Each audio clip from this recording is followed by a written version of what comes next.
Hey guys, what's going on? Inception here, and welcome to another video. Today I'm going to be teaching you guys what I basically use for the three at the back formations. Now, in the draft gameplay that you guys will be seeing in the background after I make this whole instructions tactics spiel over here, you guys will be seeing exactly what type of instructions and tactics I use for this formation. So, this formation is very specific to certain scenarios, right? So let's just say, for instance, my center backs are always on stay back while attacking. I never touch that. Now, everything is very situational. If you really need a goal against someone, the best situation or the best instructions that you could put on your players is to tell them to get in behind, right? Because when you're telling your players to get in behind, so for your left forward, your right mid, if you tell them to get in behind, what you're doing is that you're creating this huge pressure on their defense, right? And when you do that, it allows your two midfielders to create that attacking space in the middle for you to be able to exploit or put more pressure on their defensive line, so you can turn and shoot, or turn and make that extra pass, or turn and lay a pass back, take a long shot, right? So it's always about putting that extra pressure. The whole thing about three at the back formations, and this is in particular when you're playing it with foot champs, the whole thing with this formation is wanting to get that goal back, right? Because if you face someone who's good at the game and you're using a three at the back formation, you're probably going to get screwed sometimes, because if you don't have the right players in your team, you're going to get exploited like crazy against people that actually know what they're doing around their squad, right? So when you have a formation like this, you have to really focus on the attacking aspect. Normally, when I start off with this formation, what I actually tend to do is I will tell my players to stay central as a striker, but then everything else I just leave on balance, right? So the right forward, the right mid, I just leave everything on balance, right? So in the beginning of the game, although for the instructions of the center mids, I tell them to stay back while attacking because their work rates sometimes contradict each other, right? When you're using a formation like this, right, it's very situational. If you notice that someone is really exploiting the sides against you with this formation, the best thing for you to do is to put the comeback on defense parts with your fullbacks, right? But sometimes having that extra space on the sides where you pass it to your right wing, but then you can also pass it to your right mid to create that extra bit of space is really nice to have. So keeping them on balance is very good if you are trying to get that goal in, right? Or you're trying to score, but you kind of still want to be defensive a little bit too, right? If you use this formation, it's more ideal to try to get your fullbacks on full chemistry in those areas, right? So for instance, you can start off a team with a 4-3-2-1 where you have Desai, Blanc, Hullet in your team, right? As your three midfielders, your Willian, Gabriel Jesus, and Neymar up top, right? And then your Telj, your Rijkaard, and your Ferdinand and all that. So basically what I'm saying is you could start off the team like this, right? Like I'm just showing you guys an example. It doesn't necessarily have to be exactly like this, but it could be something similar to this, right? So if we copy this team right now, you guys can go ahead and use like a 4-3-2-1, right? So let's just say we use the 4-3-2-1. So with this formation, you could put Neymar here, Alex Telj here. You would put Desai anywhere in the midfield, essentially, right? And you would be able to start it off like this on full chemistry, right? But then in game, if you really want to switch to that 3-4-2-1, you can actually do that while also having fullbacks that are actually playing the left mid and right mid area, right? Because it's better to have your left forward and your right forward actually be attacking type players, but the left mid and right mid, it's better to have fullbacks because they can attack, but you need that defensive presence to cover the sides if you really want to use this formation.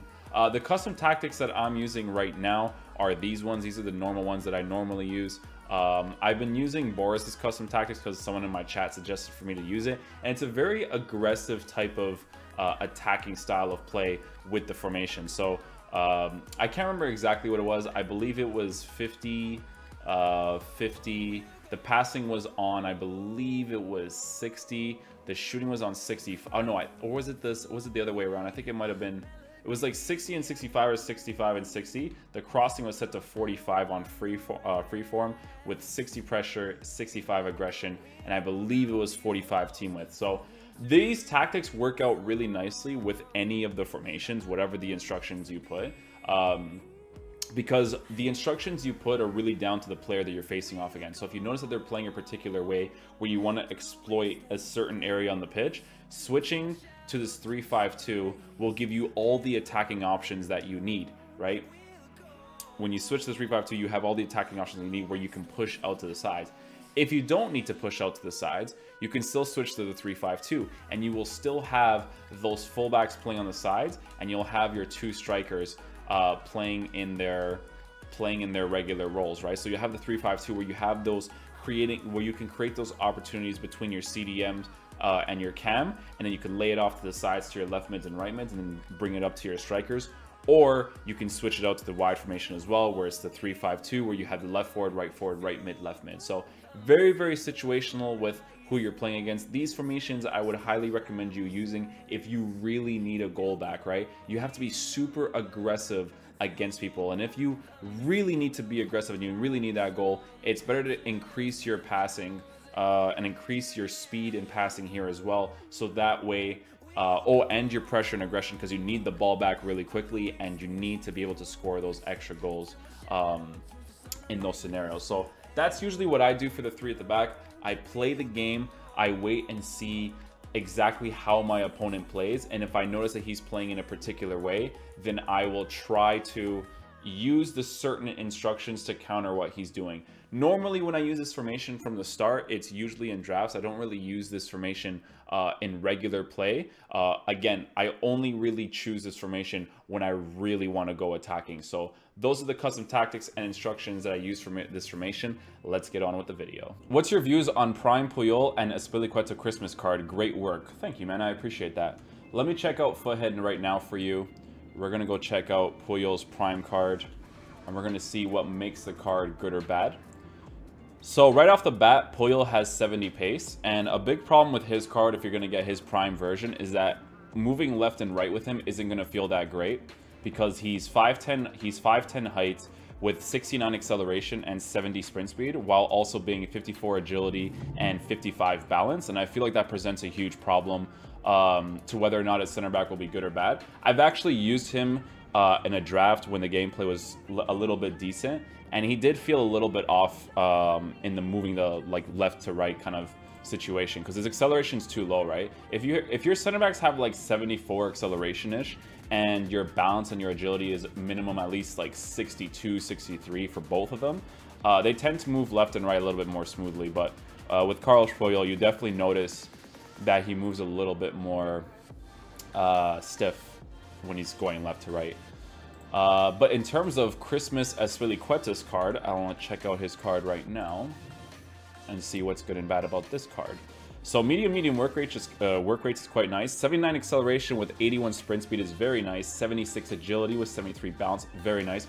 Good defensive stats. His heading is 76 while his jumping is 77. So the biggest problem with this card is going to be him in the air. So if people are going to be sending in those crosses against him, 74 strength with 76 heading and 77 jumping while also being 5'10 isn't the greatest to have if you're going to be facing these teams that have really good, strong, tall players. So the only problem I see with the Azpilicueta is definitely the physical concept, where it's either jumping or just staying grounded against people. He has 82 aggression though with 79 acceleration, 81 sprint speed, so that's actually quite decent to have. And I feel like moving left and right with him to predict attacking play would be very, very good, because he seems like that type of card that would move very quickly. So that's what my opinion would be on the Christmas card for Azpilicueta.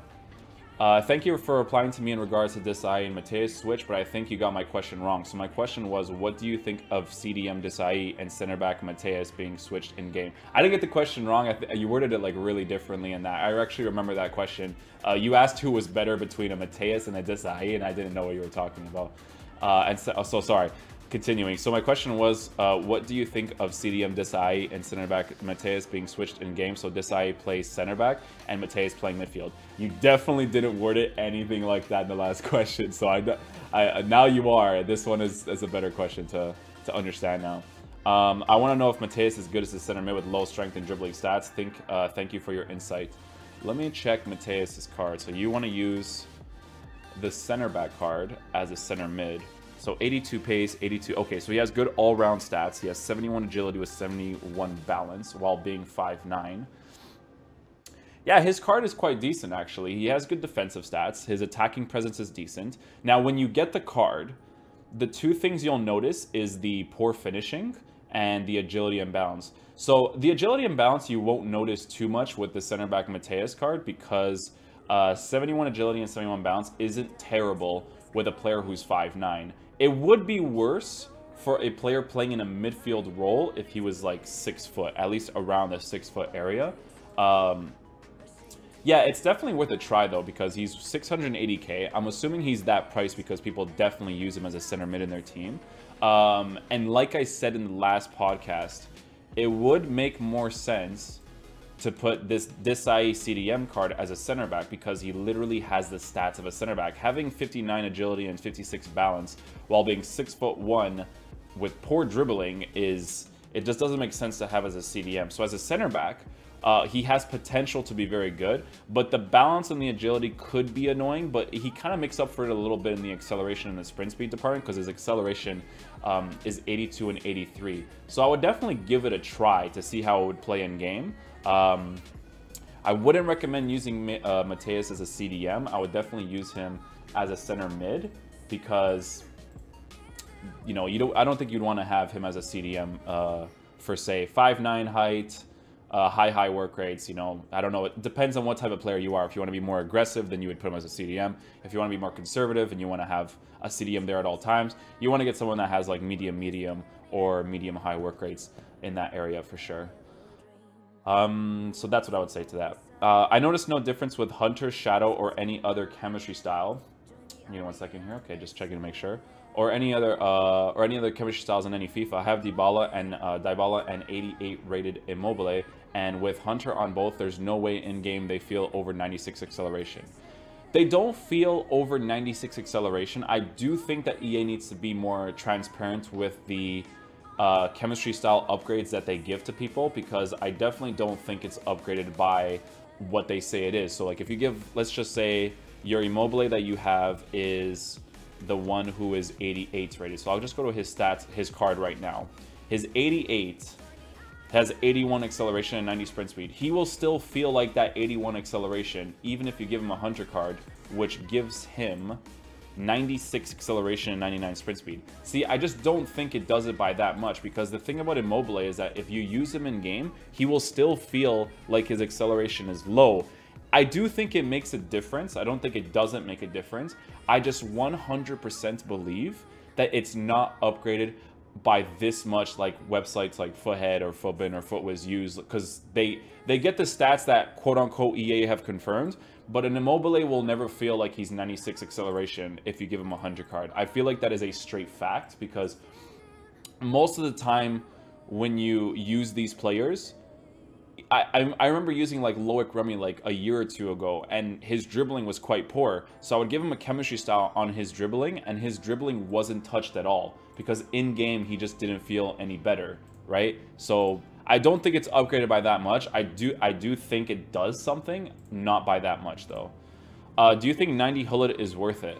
Yeah, I think 90 Hullet, if you're talking about, that's probably the one that everybody uses. Yeah, 90 Hullet is worth it 100% because he is the pure definition of a perfect center mid that will be able to do everything for you. There's literally nothing wrong with the card, because defensively he's solid, especially if you give him a shadow card, because his shooting stats are already very high up there.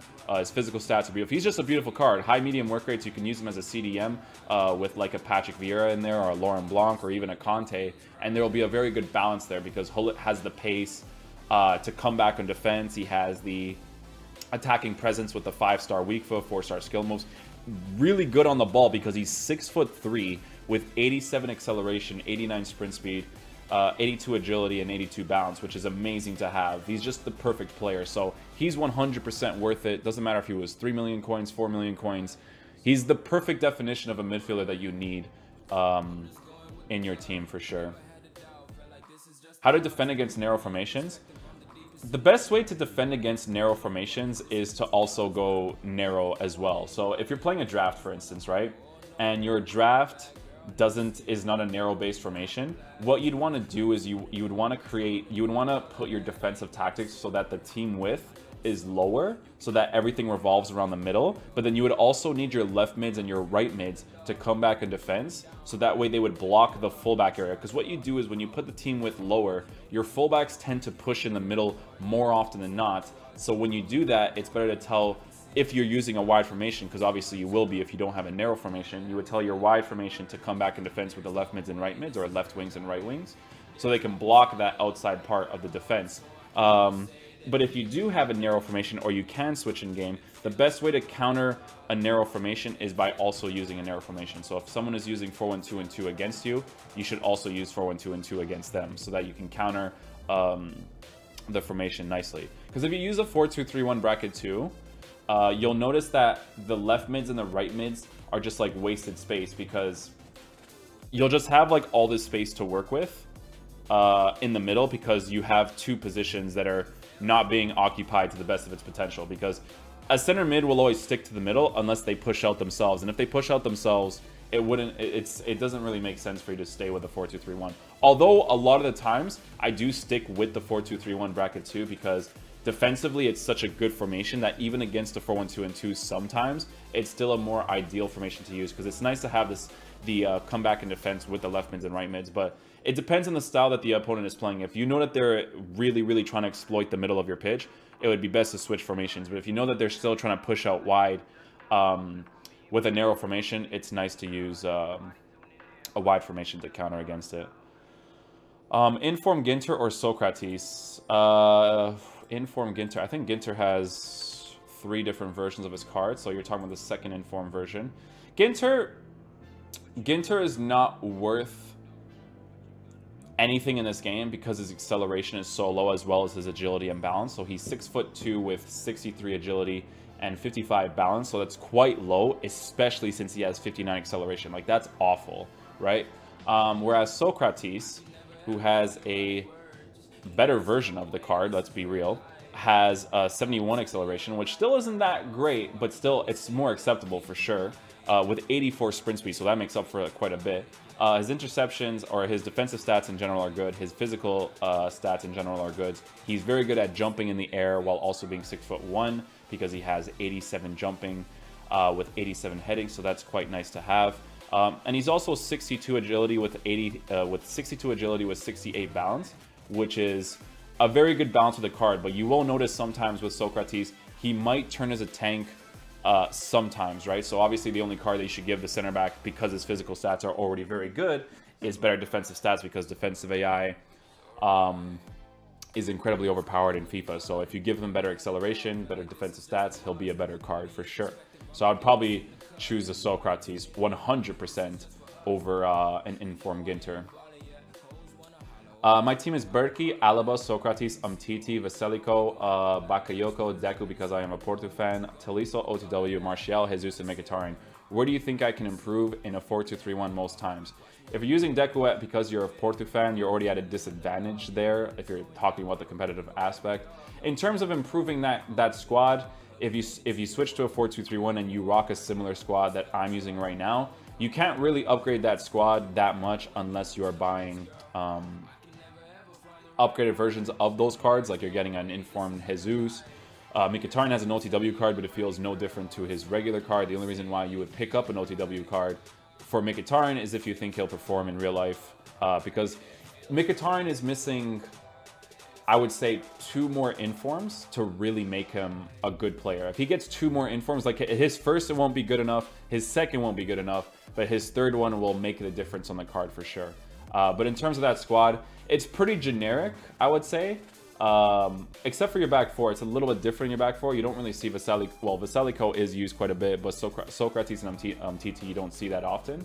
So that is an interesting squad to work around with. But if you use teams for fun, João, the improvements would have to be made from yourself. There's not really much that you can do with that in terms of work rates and taking out players like Deku. But I'm sure Deku gives your team more chemistry, so you can work around more players for sure. So that's what I would say to that.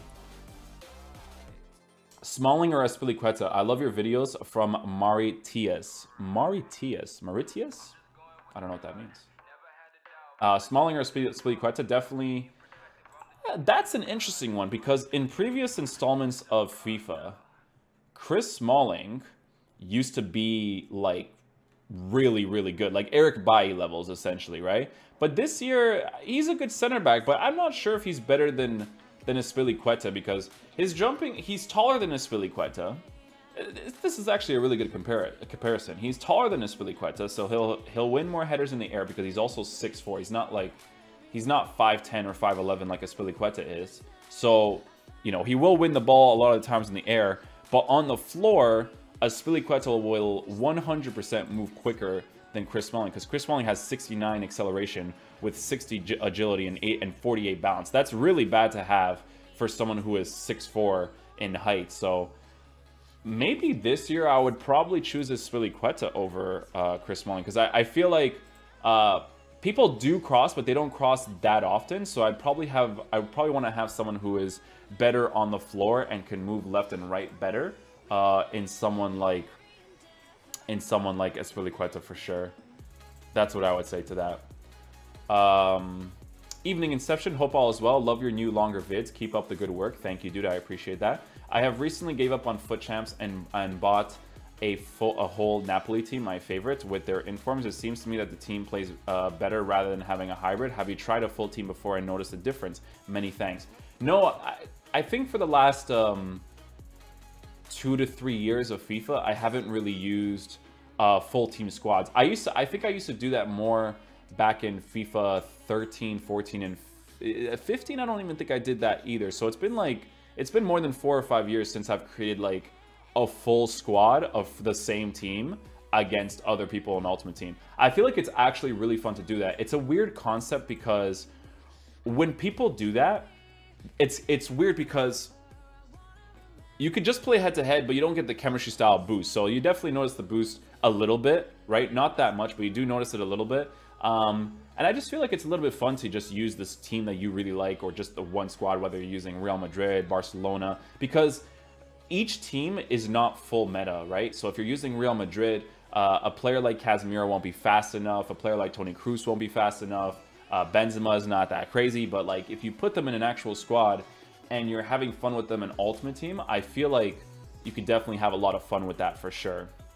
But yeah, no, I never tried it yet this year. I was going to, but gameplay being very inconsistent kind of throws me off a little bit in terms of doing all of that. So yeah, man, if you have fun using a full Napoli team, keep doing it. If it's fun for you, then I would just stick with it, dude, for sure. Hey, Inception, what would you prefer, Manolas on 8 chemistry or Nesta? My other center back is Bai. I have De Gea, Valencia, Bai, Manolas, Sandro, Rijkaard, blah. So typical team. I don't have a lot of coins. I need cheap icon, I think. I'm on PC. I would probably use the Manolas on 8's chemistry over Nesta because you're going to have to pay a lot more for that Nesta, whereas you can just upgrade other positions on the pitch if you really want to. Manolas on 8 chemistry is fine. I think he's a very good player in this game. One of the most underrated, I think. The reason why I don't use him that often is more because of the links or the players you need to have around him, because he's good in jumping, he's good on the ball, his height is very nice. My only thing is his low-high, so if you play with low-high work rates on a center back, you kind of need to play a little bit more conservative on the defense, unless your pressure and your aggression was a little bit higher, but he will still play more to his work rates than to his tactics, because if you give him high pressure, high aggression in your actual custom tactics, he'll still play more to his work rates. I would say. Is Willian inform? Oh wait, is Willian 87 way better than his inform card 86? His 87, I believe, is the man of the match. I'm just gonna check that just to make sure. Yeah, dude, the Willian man of the match card, for me personally, I think it's worse. Lol. I think it's better than his inform card for sure, because I've used his inform card for quite some time. Every time Willian gets an upgrade, he actually feels like he gets better. He's a very, very good player on the ball. He's very fast on the ball. He has the pace. He has the work rates to come back in defense. He has the work rates to push up on the attack. He's a very, very good player. The thing that's lacking with Willian is the physical concept. He's not a very physical player. So if you're coming against a very strong midfield or a very strong defense, he's not really going to do that well against them because of his lack of physical. You have to play, like, he'll be very good, right? But you have to play, like, a specific style. You have to kind of play him more conservatively. So you have to, like, dribble a lot and try to find the open space that way. Because if you do a through ball, he's not like a Ronaldo where he's actually going to get the ball. You have to be very careful with when you do a through ball or when you make certain passes. So I would definitely say that the 87 Willian card would probably play better than the Inform card, in my opinion. Let's see what else we got here. Am I the only person who hates Baye? I think Van Dijk is 10 times better than Eric Baye. Van Dijk is actually a very good center back in this game. My only thing with him is the high medium work rates. I'm not a huge fan of the high medium work rates on Van Dijk. I'd rather have the medium high for Eric Baye. And I just think he moves left and right a little bit better. So that's what I would say to that, man. But if you hate Baye, like, hey, man, it's all opinion based, right? But I do think that you're missing out a little bit if you don't like Baye. But if Van Dijk plays better for you, then by all means, keep using Van Dijk. I've tried to stay subbed to Inception, but had to unsub today. He doesn't believe in scripting or handicap and just calls it poor gameplay. When all of us know if you have a 3-0 lead on a guy, your players are about to start playing awful. Saying it doesn't exist is pandering to EA and makes you lose credibility. Secondly, if we played a drinking game for the amount of times Inception used the word meta or incorrectly uses the word contradict, not using the word incorrectly, we'd be passed out drunk after 30 minutes. You quit Weekend League, but won't take the suggestion of your subs to build fun squads of unique players and teams to run a Weekend League because it's not fun to do in Division 1 because everyone uses a meta. Because you'd be at a disadvantage going into it. I don't get it. I want to listen and enjoy, but it doesn't last. Good luck. Sounds good, dude. Hope you never come back. Guys, is Inform Kessie good? Inform Kessie is a card that is quite decent in this game. I've actually used him one time in the draft, and he's not that bad. But the thing that you definitely notice with the card is his agility and balance on the ball. Although it's really nice to have a 4-star weak foot on the player. He's like a fun player to use. Like if you get him in a draft, I would definitely suggest using him. Because he's definitely awesome to use in the game for the fun concept, right? He's also got very good height with 6 foot. He's high work rate, so as a center mid, he'll play quite decently. 78 finishing with 75 composure. It's not great, but it's not terrible, right? So if you're just having fun and using him in a draft or something, then I would definitely suggest using him because he just seems like a really cool player. Let's see what other comments we got here. Should I play 92 Cavani at center mid? The thing with using strikers as center mids is that, for me personally, I would never do that. But if you take shots all the time with these players, then I would recommend doing it. So if you're putting like a Cavani in a center mid role on the right side, and you're taking long shots with his right foot, then by all means, he'll be very good at doing it. But even Cavani, it would be nice if he had a better weak foot. But he has high stamina, 95 stamina, so he'll be a workhorse for you with high work rates. He'll actually come back defensively. But the problem with him is that he won't have any defensive stats. So when you're defending with him, he'll only intercept the ball that lands right back to his foot, right? If it doesn't land right to his foot, he won't intercept the ball that's basically like a foot away from him, right?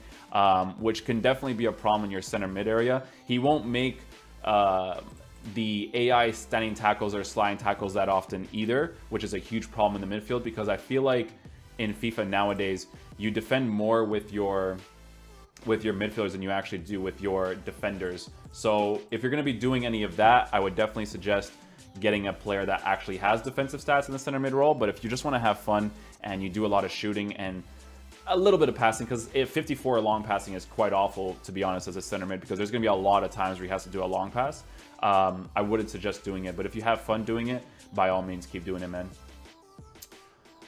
Let's see what else we got here. Anyway, we reached a point in FIFA where the reward impacts are not good enough to bring you close to the icon or meta that you're really looking for. I think FIFA died around Team of the Year this year. There is a huge gap between who already have a squad and who have not. We invested in cheap, untradeable icons trying to fill the gap, but there was no point in doing so. I wish we will stop opening packs and give away money. This is very sad, and I'm considering trying not to buy FIFA next year. My opinion with when people say that they won't buy FIFA, you will buy FIFA. There's no way that you won't because of the football concept. Like, you're not going to buy PES, and if you do buy PES, you're probably going to stop playing it with like 2 months because it's not... PES is a good game, but relevancy is like a huge thing. Like if the game isn't as relevant as FIFA, like you're gonna feel that missing thing with you where like you're not playing FIFA, right? So as much as the game has been inconsistent for that, I would say the last 5 years or so, I feel like you'll still probably buy the game. That's what I would say to that. I get matched up against meta teams or full legend sides since the first match. Anyone else? First match, you sometimes match up with meta. It depends when you start, right? Because if someone starts their weekend league and you just started yours and you have like a decent squad, but they have an amazing squad, it's definitely possible. I would say like most of the players you come up against nowadays definitely have the full meta squads, which for me personally makes it less fun to play that. That's why I don't like really playing foot champs that much, because I don't like having to use the same team because I know it's the most effective against the same type of squads because they know that it's effective. I like drafts because it forces you to change formations, use different tactics, use different players. Like just the other day, I was using like Bernardo Silva as a center mid. I was using Nelson Semedo, Titi. I was using like Haji for a little bit because I didn't really like him that much. But like it was really fun for me to use Bernardo Silva in a center mid role. Although he doesn't have any defensive stats, he's definitely a fun player to use in that general area because it's Bernardo Silva. He has very good dribbling. He actually feels better than David Silva in game, which is interesting. Even his in-form versions of his card.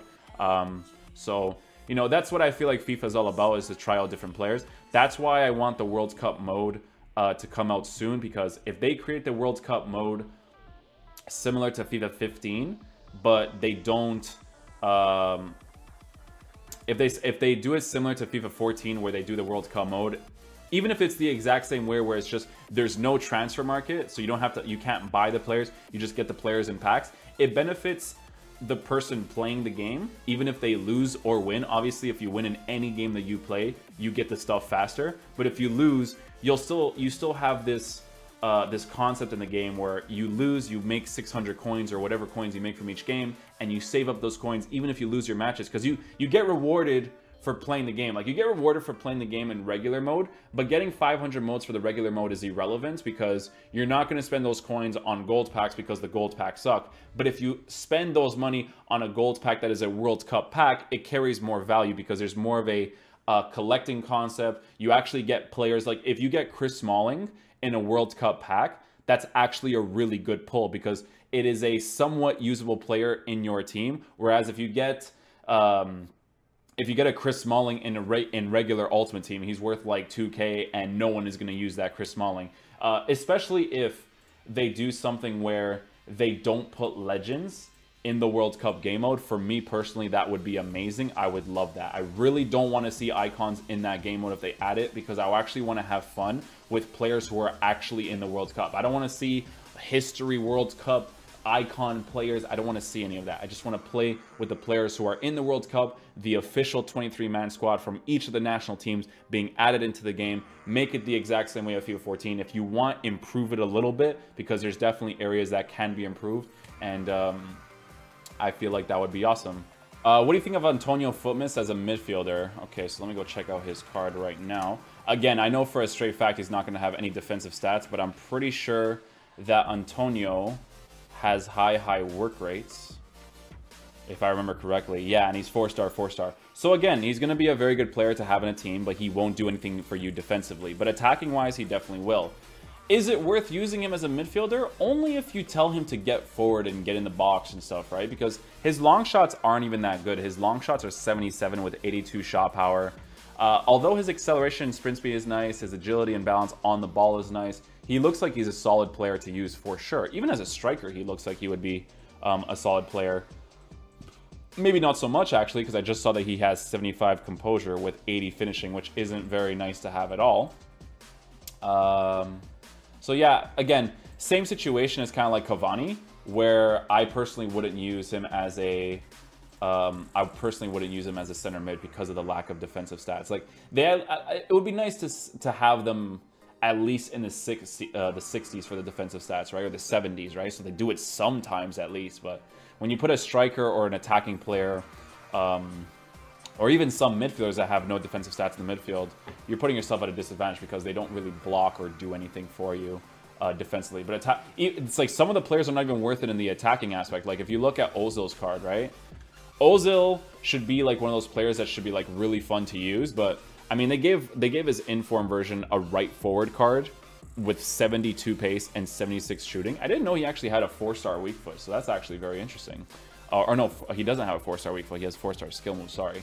But even Ozil attacking-wise wouldn't be that great because he has 0 defensive stats. He has like in the 20s and 16s and 19s. I don't even know how they actually judge these defensive stats because of how specific they are with how low they are. 25 in interceptions, 22 marking. Like, you're telling me that in real life, if a ball is a foot away from Ozil, he wouldn't stick out a foot to try to intercept it? Like, I don't believe in that, right? But although he doesn't have any defensive stats, he doesn't even have any attacking stats to make up for it. So the prime focus of why you would use this card is genuinely because of the fact that it's Ozil, right? Like, you wouldn't really use it in a team for general purposes. Like, his shooting isn't even that good, right? And his weak foot is 2-star. Like, he just isn't a very good card to use in a team. Let's see what else we got going on here. Hey, Inception, a cheap player that's been amazing for me for the last 2 years is Renato Sanches. How do you feel about them? How do you feel about him in this game and in real life? Oh, dude, Renato Sanches is always the type of card that is a cheap beast, essentially, right? Because I'm pretty sure this card costs like probably like 1,000 coins or so, but this year he's definitely worse than what he used to be last year because he at least has the 70 defending, right? So that's like a nice little minimum to have. And if you actually look at his defending stats, they have a minimum of like 60 and higher, and some of them are like in the mid 60 ranges and the low 70 ranges, so that's actually nice to have. As a short player who is 5'9", 79 acceleration with 78 sprint speed isn't that terrible to have. We're talking about it in the sense of him being cheap. In no way, shape, or form is this card overpowered because in game the card doesn't really play that well, but he is a good card to get if you're looking for a cheap beast, essentially, quote unquote, right? 78 agility with 85 balance while being 5'9" is quite decent as well. So moving left and right with him won't be that terrible to use either. So another card that definitely is cheap and decent, but not necessarily ideal. Like, nowadays, a player that I would rather use instead of Renato Sanches is probably Herrera, right? Although Herrera is also garbage. So yeah, that's what I would say to that. Hi, Inception. What do you think of 80 rated striker Ether on a Hunter? For only 2k, he's been a beast for me. I think he has a unique combination of traits that no striker in the game has, which makes him so good. A good work rate, a good weak foot. Let me see. Ether 80. So that's the one from Inter, right? Ether 80 rated card. Yeah, that is the one from Inter.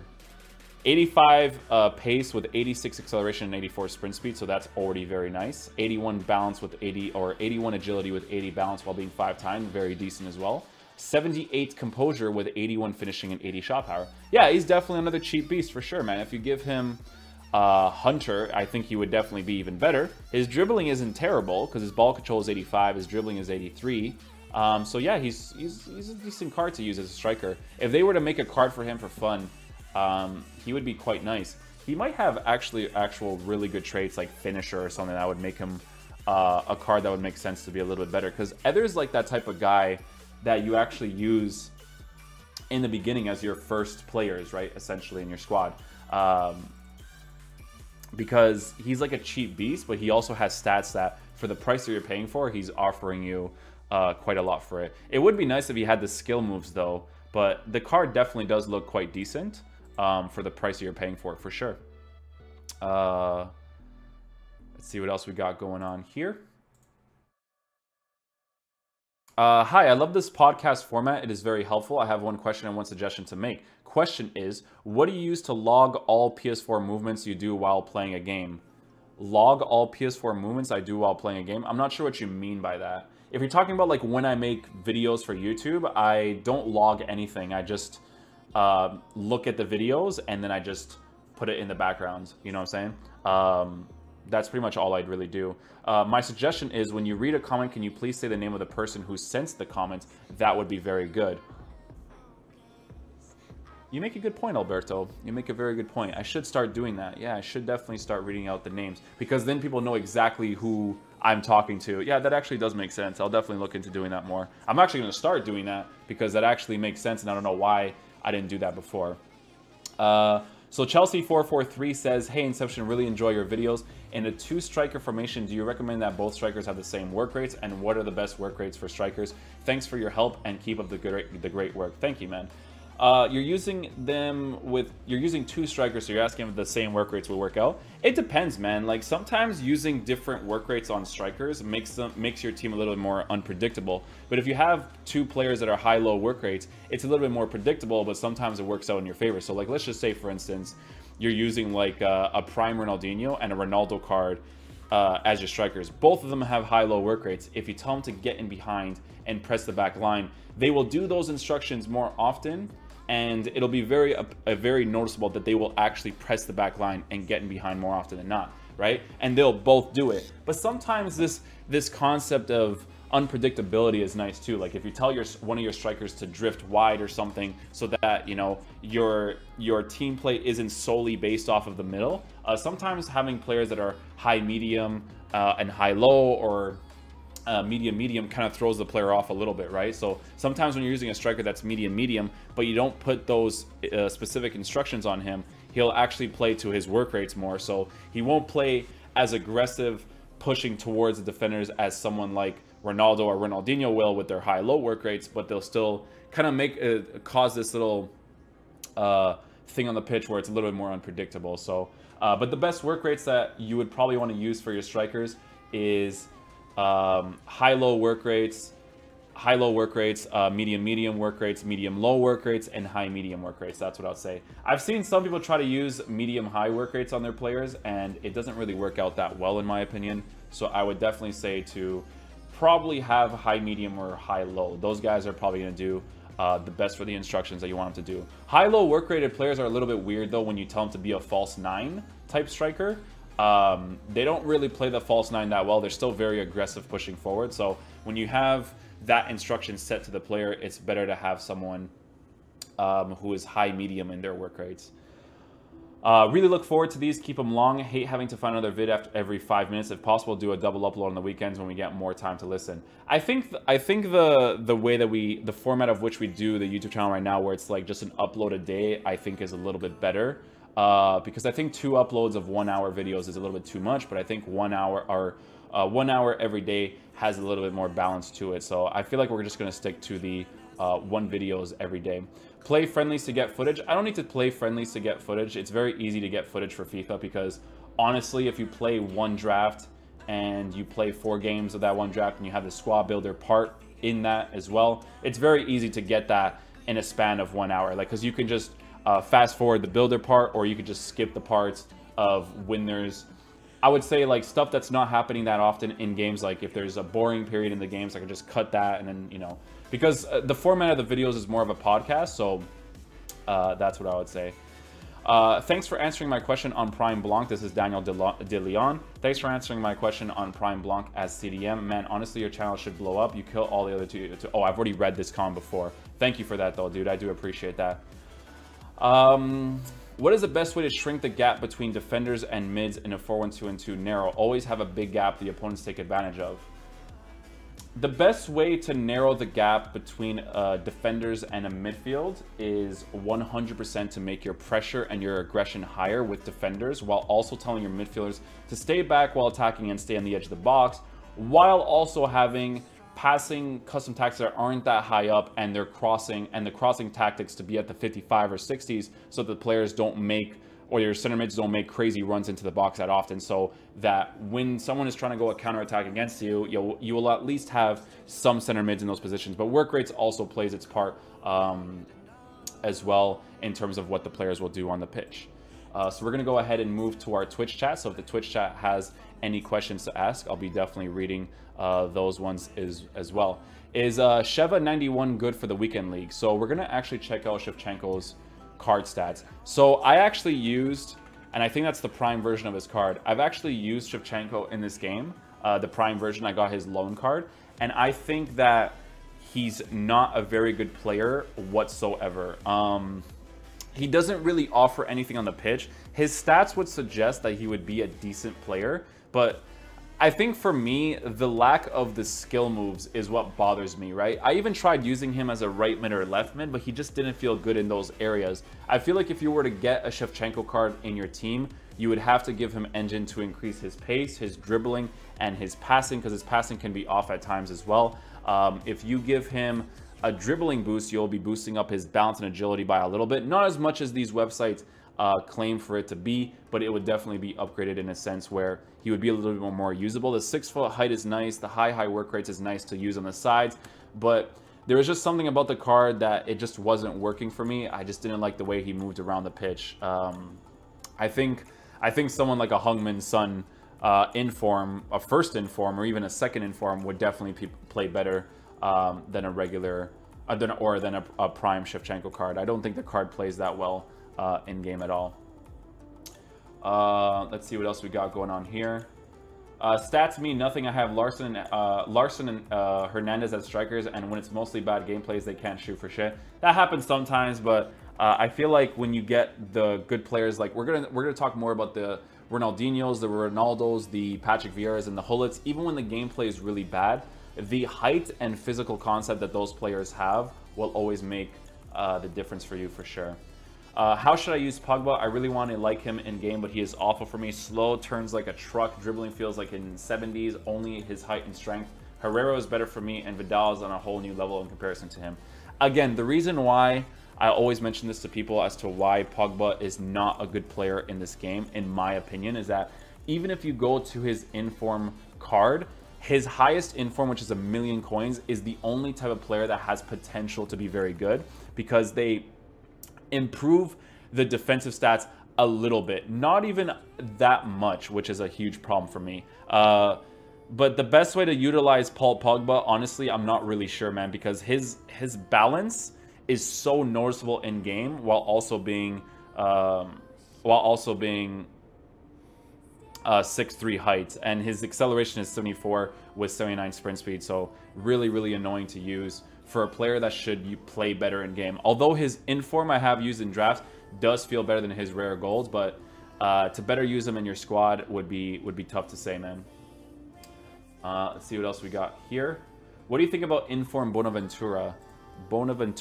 I think the chat and YouTube comments suggested this card sometimes to me, and there was a few stats that I just didn't like that wouldn't be a good balance on his card. So when you look at Bonaventura's card, generally speaking, he looks like a really cool card. If you were talking about a FIFA 2 years ago, he would actually be a card that is worth trying out for sure. But it's not a terrible card. It's quite decent to use, especially since he's from the Calcio and he has a 4-star weak foot. Very decent to use. So the reason why I wouldn't necessarily use this card for a full meta is because of the defensive stats being too low, although they are decent. So if you want to use the card and you want to have fun with it, he will be a decent card because he has 81 pace with 81, his 81 pace is 81 acceleration, 81 sprint speed, while also having 83 agility with 79 balance. But he's also 5'11", so there's a nice balance between the height and the quickness on the ball that he will give you.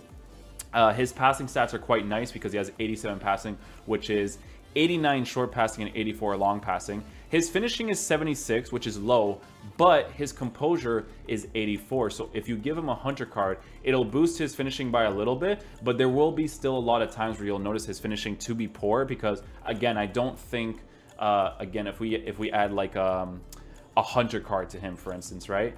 He will not be upgraded by +10 in the 86 finishing, because I've used Quaresma before, and Quaresma's inform card, I believe, has similar finishing but really good composure. Yes, so he has 76 finishing with 83 composure, but in game you will still notice that he will finish very inconsistently even if you give him a hunter card, right? So his composure is very nice when he's dribbling. His skill moves are very fast because of 96 agility, 88 balance, all that stuff. But 73 stamina is a little bit lackluster for a player that's going to be playing out on the wings.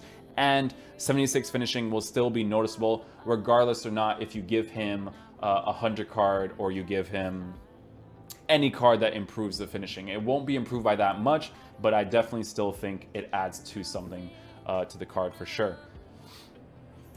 Kevin Camaro is the best cheap striker. Kevin Camaro. I think Camaro was looked at in the beginning of this game to be a very good striker for people to use in their clubs. But I'm not sure what the reason was as to why I didn't like using this card that much. It might have been the balance being 77, which isn't that huge of a deal because he's 5'8". Maybe it's the lack of physical while being 5'8" that bothers me. But the card definitely looks really decent to use. It would be nice if he had the 3-star or the 4-star weak foot at least, because he has 3-star weak foot with 3-star skill move. So as a cheap option who's 2k coins, I mean, you can't really go wrong with it because he's from Atletico Madrid. He's French. French is very easy to get links with, especially since he's from Atletico Madrid. So Liga Santander don't have that many good meta players, but they have some players that are nice to try out. Even if you want to use like Nzonzi, which I don't recommend because his pace is really low, just to have fun in your team, you can definitely do that as well. A +8 pace upgrade and fully deserved. Wait, he's 30, the French Griezmann. Oh, so we got a +8 pace. Yeah, he did actually, because I remember him in FIFA 17 and his pace was lower, so definitely noticeable on that card. It does look pretty good, to be fair. Yeah. What else do we got here? Any more questions from the chat? Do I like Muller 89? Muller always has a bad card in FIFA, man. Like, whatever they do to his card, it'll always feel really bad. But it'll be a fun card to use, right? Because he has a 4-star weak foot. This year, it's probably not as bad as previous years because 93 finishing with 88 composure is decent. His acceleration is quite low, though, so his dribbling on the ball will take forever.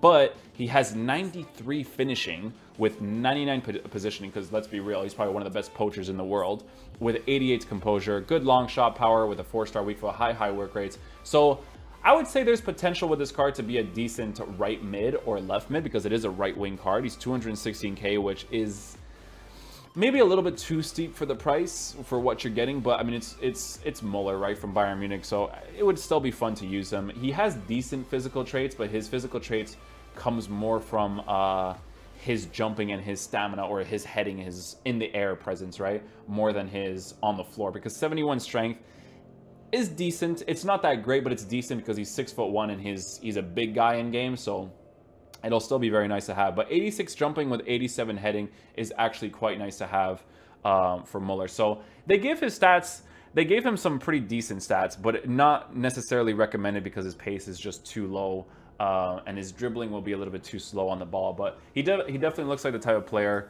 that would be a fun type of player to use. Do I think that Icons has ruined the concept of Ultimate Team? I think personally that it has, because I'd rather just come up against players who are using regular players but just upgraded informs of those cards, because everyone uses Icons nowadays because they're so good. But it's like a 50-50 situation, because it's really cool to use Thierry Henry's, Ronaldinho's, right? Players that you looked up to when you were growing up and having fun with, especially if that R9 comes out, right? These are players that are really fun to play with because of the nostalgia concept. Although Ronaldinho's card is very good, no nostalgia at all. It's just because he's a god in the game. But Thierry Henry, it's more nostalgia because, I don't know, his card doesn't really play that great in this game. But it's fun, man. It's fun to use the Icons when you get them, but it's very, very 50-50. If they have game modes where they separate the Icons, like if they add the World Cup game mode and there's no Icons in that game mode, then I'll feel like there'll be a very good balance of regular Ultimate Team with Icons and then World Cup Ultimate Team without them, right? I would personally prefer that the Icon edition or the World Cup edition of FIFA, if it comes out for this year, doesn't have Icons. That's what I'm really, really hoping for sure.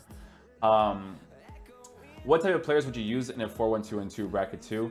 I have a video of the best players in each position, so I would definitely recommend you to watch that because it's very in-depth and it would take up another like 20 minutes of this podcast for me to talk about. So I would definitely look it up on the YouTube channel because there's a lot of specifics that I would use, like work rates, certain stats that I would need in the squad, all that kind of stuff. So that's what I would say. EA screw with Ozil stats every year for no reason. I don't know why, right? Because some of the stats they're incredibly anal with, in my opinion, because Pogba is a 90 rated card, but they give him poor defensive stats, although defensively, he's kind of lazy in real life in all fairness. But in FIFA, it would be nice if they improved it a little bit to make the card not as bad, right? And I feel like they should do that with most of the midfielders. And people say like, oh, but in real life, this and that. FIFA currently isn't really relatable to real life. So I feel like the real life comparison of talking about FIFA and real life FIFA or real life football, it just isn't there because FIFA right now isn't really realistic. Like there's so many overpowered mechanics that you would use to be better. Oh, Muller actually has his actual card in the game too, his pro player version, which is pretty cool. Yeah, Arnautovic 86. So you're asking if Arnautovic 86 would be good. I actually came up against someone in Foot Champs once who was using Arnautovic as a midfielder, and he was doing work with him, man. He was doing really well because Arnautovic is a very strong player. He's not that great on the ball in terms of agility and balance because his agility is 77 with his 61 balance while being 6'4". So he'll feel very clumsy on the ball most of the times. But he does have dribbling stats that make up for it a little bit, but you'll still notice the agility and balance being very poor in terms of quick movement on the pitch. But he definitely looks like a fun player type to use because 6'4" height with 73 jumping and 79 heading is quite nice to have because he also is 4-star with medium work rate. So as a midfielder, it would definitely be fun to use the card. He has no defensive stats, so be very careful with that. If you're looking for players that will be good defensively for you, he's not going to be one of those players. But 80 acceleration with 83 sprint speed isn't terrible to have while being 6'4". So he looks like a decent card for sure. What else do we got here? Can't wait to see Muller tear it up at the World Cup. I think Muller is on course to be the top goal scorer in the World Cup, so that's going to be very interesting. I can't wait for the World Cup. I think the World Cup is happening in 3 months' time, so definitely looking forward to that for sure. So that is going to conclude the podcast for today, guys. I hope you guys did enjoy it. Again, guys, thank you guys so much for the support that you guys have shown on the YouTube videos recently. I'm glad that you guys are enjoying this type of content on my channel. The questions that we tend to answer nowadays for the YouTube channel is done during the streams. I feel like that's the best way for me to approach the situation because now that I can just put gameplay in the background for my regular drafts of the formations that I use or whatever it is that I'm talking about in the beginning of the video and I put in during the actual video, I think it only makes sense to do that while I stream, and that way I can just post it onto my YouTube channel where I don't have to do it off stream because I already stream for long periods of times. I think today we did an 8-hour-ish stream, so I think doing a 1 hour and a half segment of those streams, doing all of this, will definitely make the content a little bit better. But I hope you guys did enjoy it. It was really interesting to use the 3 at the back because in drafts I usually don't use 3 at the back because I feel like, again, if you come up against people that really know how to exploit that formation, they can do that because if they're using like a 4-4-2, they can use their left mids and right mids to get in behind if they have the right players in those situations, and it's very, very situational, right? So you have to be very careful with when you're using the formation. Again, I keep saying the exact same thing, but you have to be careful because it's more about attacking than it is defending. Like, you can't really expect the formation to do that well defensively unless you have god players on your team, and even still, you'll still be vulnerable in certain areas of the pitch. So again, guys, if you guys have any questions that you guys want me to answer in the next podcast, I will be sure to do that. I will be sure to answer them in the next video whenever I can. I am planning on analyzing viewer gameplays. I will be doing that in the upcoming videos because I had some viewers that have given me their full gameplay clips and they want me to basically analyze it and then say exactly what I would have done in each situation. And I feel like that might help people perform a little bit better in FIFA. I'm not an amazing player, but I feel like I can at least help you guys a little bit to become better players in FIFA. So thank you guys so much for watching the video today. I hope you guys did enjoy it. If you guys did, please drop a thumbs up on it, and I'll see you guys in the next video. Peace.